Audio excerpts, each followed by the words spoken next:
हमारा शरीर जो है ये सच्चिदानंद नहीं है। पहले बात है ये सत नहीं है, ये कुछ दिन टिकेगा, 20, 50, 100 ज्यादा से, इसलिए असत, सत नहीं। और चित का अर्थ होता है ज्ञान।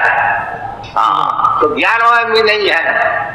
बहुत सी चीजें हमको सीखना है, अभी तक सीख रहा हूँ, तो चित भी नहीं है, सत भी नहीं है, और आनंद तो है ही नहीं। आनंद कैसे होगा जब तक ये शरीर है? आपको ये जो प्राकृतिक 3 प्रकार तकलीफ है, आध्यात्मिक, आदि भौतिक, आदि दैविक, ये तो आपको सहन करना ही पड़ेगा। अब देखिए इधर पंखा हिला रहे हैं, क्यों? तो गर्मी है, सहन नहीं होता, ये आदि दैविक है। इसी प्रकार मन से, शरीर से जो दुख होता है उसका नाम आध्यात्मिक।